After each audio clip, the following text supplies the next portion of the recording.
Well, we're going to take a relatively quick look at First Video from Vericorder. This is, in my opinion, the best video editing app for iOS. It's available for iPad and iPhone. Slight differences between the two. And we're going to look at it on the iPad here. So we're going to start out by launching the app. And you'll see here in the top left there, you might see, be able to make out projects and files. Right here I've got files selected. These are all the videos that I've imported so far, video clips. If I hit that import button, I can go into my camera roll and I can import any video files or any photos that are in there, and that's going to import them into First Video's file queue. And so these are all the files I'll have to work with. As you can see, you can import multiple files at once. When you're importing them, it does ask you to name them, which is kind of nice when you go back to the editing process to have some names on these files. And keep in mind, if you've got 30 minutes of video, right there, all I did was import 3 photos. If you've got 30 minutes of video, it's going to take considerably longer.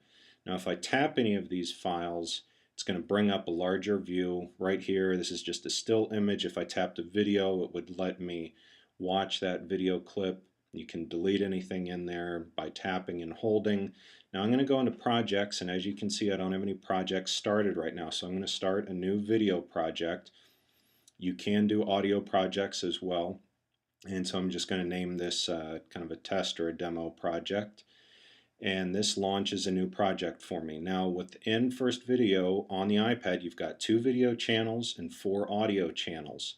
Slight difference on the iPhone, you don't have as many video channels. So I'm going to import a video file here. Forgive the content. This is all home movies pretty much.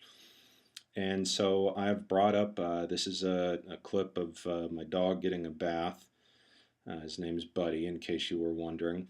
So to trim this clip, if you tap up top, that's going to slide this blue bar back and forth, and that is selecting your first frame where you want to start the video clip.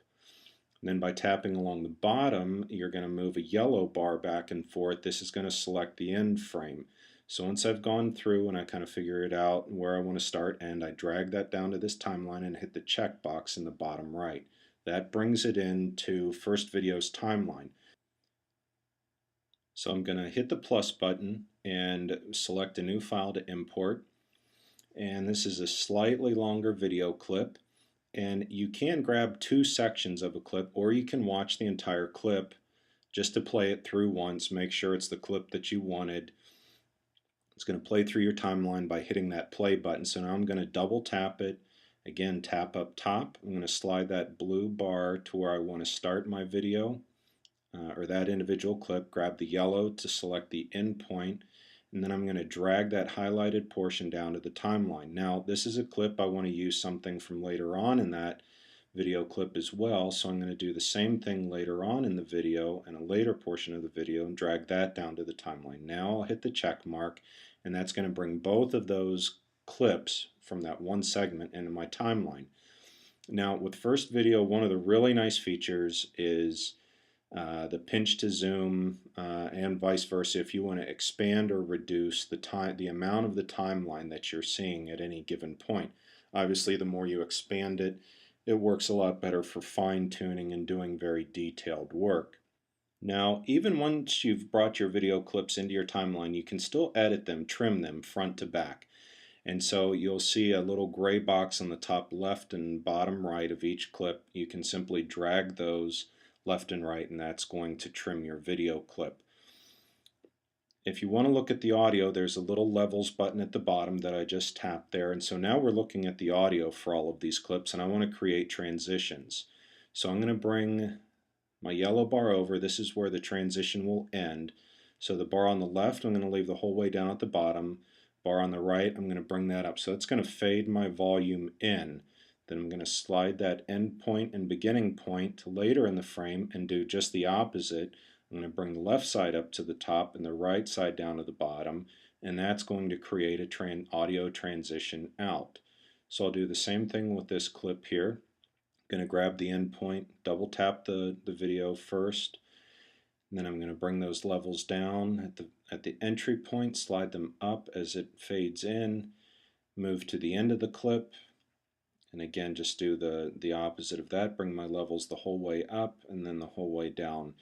Now this is going to give me my transitions, audio transitions in and out of each of these individual clips. Now double tapping and holding, you'll get all these different options for individual clips. And so for this one I want to do a transition in. So I want the audio to fade in, but I also want the video to fade in. So I'm going to select fade and set the duration for 1 second and tap outside there. Now since that clip is at the very beginning, you can't actually see the transition. So I'm going to grab each of these clips, drag them over, and now you'll notice that little triangle off to the side of that clip. That is my fade in. So I'm going to drag that over a little bit so that it starts at the very beginning of the video. Now I'm down into an audio channel, back up to a video channel. And on this last clip here, let's say we don't want any transitions, we just want no audio at all. I'm just going to drag the left and right hand side the whole way down while the entire clip is selected. So that has reduced all the audio for that. Now if I want to do a transition between two clips, I'm going to go into transition. Here I select transition out, and I'm going to do a fade again, and I'm going to set that to 1 second. Once I tap outside, you'll see that little triangle pop up. That's the dissolve for the video, or the fade I should say, and I'm going to set the transition in on this one to fade in. Not necessarily how you'd really want to be putting video together, but I'm just kind of demonstrating here. Now if you line up those two triangles, that's going to create a really fast transition, almost so fast that you don't even see it. And by selecting that segment of the video, I can go back and play it back to see what that transition looks like. And as you can see, you almost didn't even notice it there. It just kind of faded down a little tiny bit. So what I'm going to do is I'm going to grab that clip, bring that over a little bit. Now you can see how those two triangles have very little overlap at all.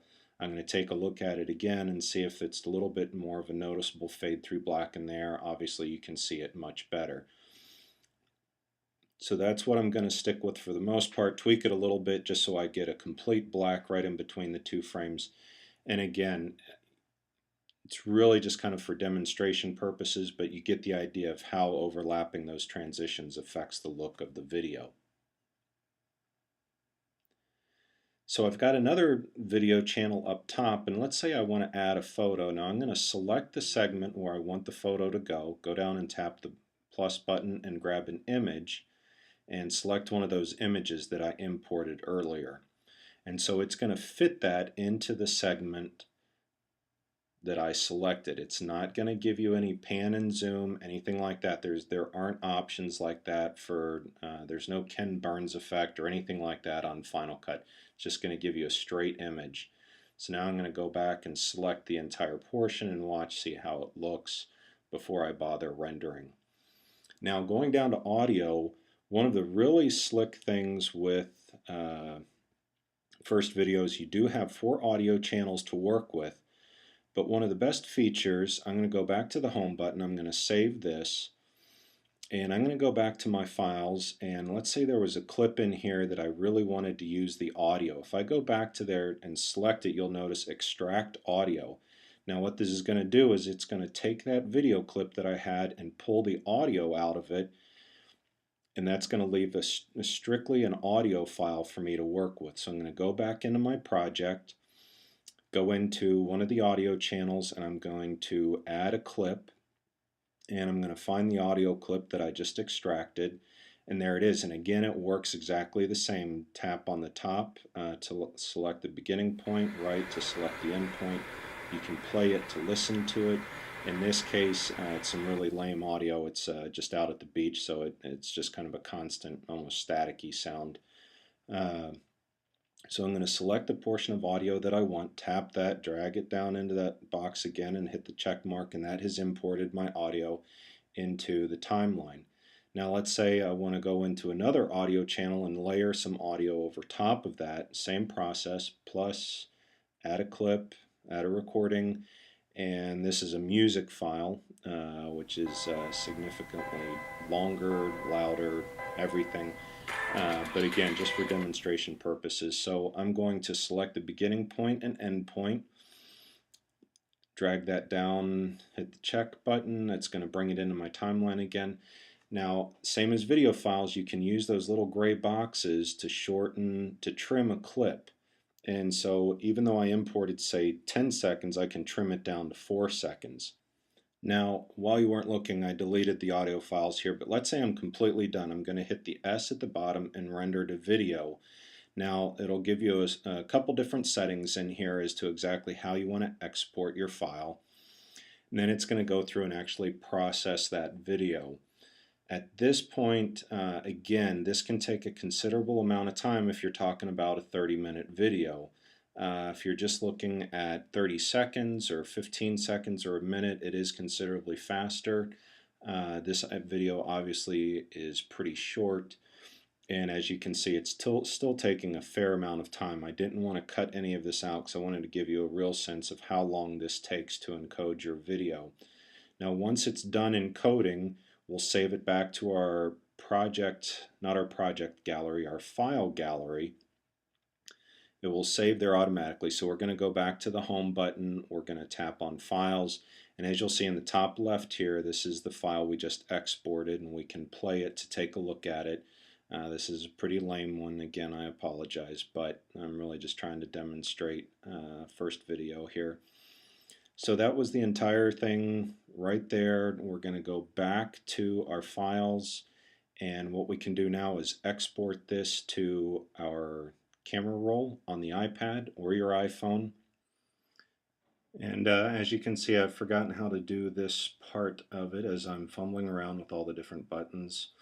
So you're going to tap the file and you'll see send at the bottom. You can send it to YouTube, camera roll, email. I usually send it to the camera roll so I have all the options that I would have with a typical file in my camera roll. So now I'm going to go back to my photos, my camera roll within my photo gallery on the iPad, and there it is, the very last file, and there is the video that we just created on first video for the iPad.